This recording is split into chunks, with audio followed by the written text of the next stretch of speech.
भारतीय किसानों को केंद्र सरकार का एक नया तोहफा। जिस प्रकार से किसानों को बार बार बैंकों से फोन आ रहा है कि किसान अपने ऋण का पेमेंट करा दे, केसीसी जमा करा दे। सरकार ने इस बातचीत पर केंद्र सरकार ने मुहर लगा दी उन सभी किसानों को ऋण माफ करने का जिनका ऋण 2016 से बकाया है। केंद्र सरकार ने 2022 में ऋण माफ किया। फिर से 2023 के स्टार्टिंग में भारतीय किसानों ने लगातार फॉर्म भरे और अपने ऋण माफी की प्रक्रिया को आगे बढ़ाया। आप भी एक लघु सीमांत किसान है, गांव में रहते हैं और आपको जानकारी नहीं हो पाती है कि केंद्र सरकार द्वारा फॉर्म भरे जाने पर ही ऋण माफ किया जाता है। बहुत से लघु सीमांत किसान है अपने ऋण को माफ करा चुके हैं, लेकिन वहीं पे बहुत से लघु सीमांत किसान है जो अभी तक अपने फॉर्म को नहीं भर पाए हैं।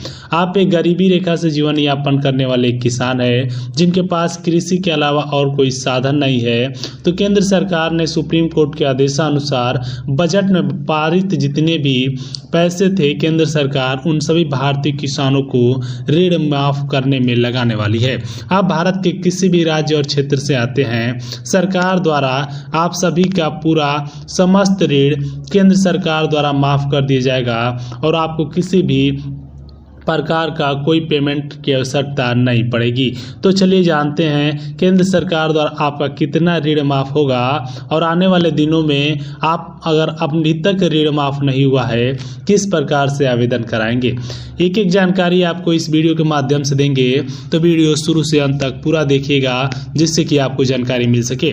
केंद्र सरकार ने ऐलान किया कि हर एक मध्यम वर्ग के परिवार के पास तमाम कारण होती है अगर वह ऋण नहीं दे पा रहे हैं समय से। बहुत से किसान की फसल खराब हो चुकी है, बहुत से किसान लगातार पूरी तरीके से नुकसान में झेल रहे हैं। यहाँ तक कि बहुत से ऐसे किसान हैं जो कृषि कर्ज माफ़ी को सिर्फ इस ध्यान से दे रहे हैं कि सरकार द्वारा उनका जितने भी मदद सरकार ने की है उन सभी तक नहीं पहुँच पा रहा है। आपको बता देते हैं केंद्र सरकार द्वारा टोटल 2500 करोड़ रुपए की फंड रेज की गई है, जिसमें लघु सीमांत किसानों का ध्यान रखा गया है। साथ में मध्यम वर्ग के लघु सीमांत किसान कृषि कर्ज पर आधारित कार्य कर रहे हैं, लेकिन उन सभी का अब तक ऋण माफ़ी फॉर्म भी अप्लाई किए लेकिन ऋण माफ़ी नहीं हो पाया। मैं आपको बताना चाहूँगा किसान भाइयों, ऋण माफ़ी आवेदन सिर्फ उन्हीं किसानों का हो पा रहा है जो फॉर्म को सही भर पा रहे हैं, लेकिन बहुत से ऐसे लघु सीमांत किसान हैं जो फॉर्म बिल्कुल गलत भर देते हैं, जिनका जब सरकार द्वारा वेरीफाई किया जाता है उनके कोई नाम में गलती, आधार कार्ड में गलती, राशन कार्ड में गलती, तमाम प्रकार की गलतियां देखने को मिल रही है। केंद्र सरकार ने ऐलान किया यह गलतियां न हो तो भारतीय किसान अपने ऋण का माफ करा सकते हैं, लेकिन सरकार ने ऐलान किया कि सबसे ज़्यादा जरूरी है कि जितने भी मध्यम लघु सीमांत किसान है वह अपने ऋण को माफ़ी फॉर्म भरे। अगर वह ऋण माफ़ी फॉर्म सही नहीं भरेंगे तब तक सरकार द्वारा उन सभी का ऋण माफ़ नहीं हो जाएगा। केवल कुछ ही किसान जो है अपने ऋण का माफ़ी आवेदन प्रक्रिया भर चुके हैं, लेकिन बहुत से ऐसे लघु सीमांत किसान हैं जो अपने ऋण को माफ नहीं करा पाए हैं। आपसे यही नंबर निवेदन है कि आप अपने ऋण माफ़ी फॉर्म बिल्कुल सही भरें, जिस प्रकार से सरकार ने कही है वो सारे डॉक्यूमेंट।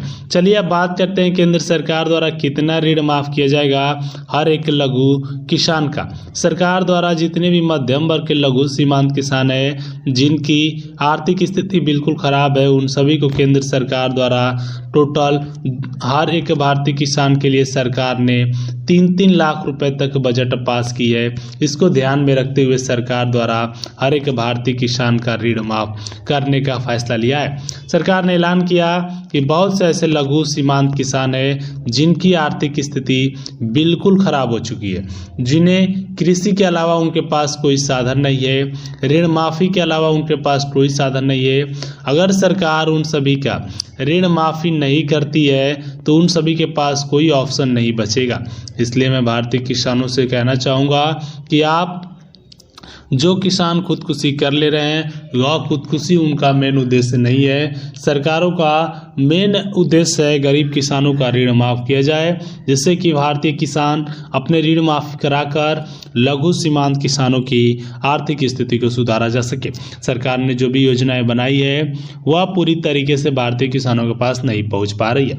उम्मीद करता हूं जानकारी पसंद आई होगी। जय हिंद, जय भारत।